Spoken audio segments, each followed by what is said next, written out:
ঘূর্ণিঝড় মন্থা রীতিমতো তাণ্ডব চালিয়েছে ভারতের পূর্ব উপকূলে। প্রবল বৃষ্টি আর ঝোড়ো হাওয়ায় বিপর্যস্ত ভারতের দীঘা সহ উপকূলীয় অঞ্চল। উত্তাল সমুদ্রের দাপটে বিপাকে পর্যটক থেকে স্থানীয় ব্যবসায়ীরা। মঙ্গলবার গভীর রাতে অন্ধ্রপ্রদেশের উপকূলে আছড়ে পড়ে প্রবল শক্তিশালী ঘূর্ণিঝড় মন্থা। ভারী বর্ষণে এরই মধ্যে বিপর্যস্ত হয়ে পড়েছে তেলেঙ্গানা, ওড়িশা এবং পশ্চিমবঙ্গ। ঝড়ে গাছ পড়ে অন্ধ্রপ্রদেশে প্রাণ গেছে ৪৮ বছর বয়সী এক নারীর। ভারী বৃষ্টি এবং ঝোড়ো বাতাসের কারণে ব্যাপক ক্ষয়ক্ষতি হয়েছে ফসলের। সবচেয়ে বেশি ক্ষয়ক্ষতির চিত্র ফুটে উঠেছে অন্ধ্রপ্রদেশে। মঙ্গলবার রাত পর্যন্ত অন্ধ্রপ্রদেশে ৩৮,০০০ হেক্টরের বেশি ফসলের ক্ষয়ক্ষতির খবর দিয়েছে আবহাওয়া বিভাগ।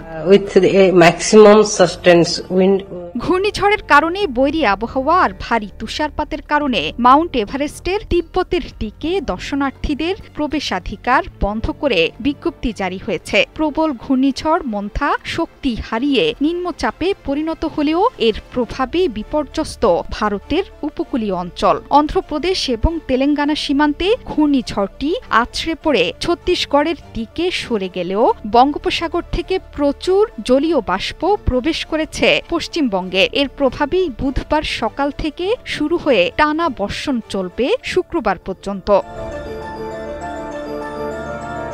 ভারতের পাশাপাশি বাংলাদেশেও পড়েছে ঘূর্ণিঝড় মন্থার প্রভাব। এর প্রভাবে গতকাল থেকে রাজধানীসহ দেশের বিভিন্ন স্থানে হালকা থেকে ভারী বৃষ্টি হচ্ছে। ঘূর্ণিঝড় মন্থার প্রভাবে রাজধানী এবং রাজশাহী, রংপুর, খুলনা বিভাগে বৃষ্টির সম্ভাবনার কথা জানিয়েছে আবহাওয়া অফিস। যদিও এই বৃষ্টির পরিমাণ খুব একটা বেশি হবে না। এভাবে আরও ২ দিন বৃষ্টিপাত অব্যাহত থাকতে পারে বলে পূর্বাভাস দিয়েছে আবহাওয়া অধিদপ্তর। সারা দেশে দিন এবং রাতের তাপমাত্রা ১ থেকে ২ ডিগ্রি সেলসিয়াস পর্যন্ত কমতে পারে।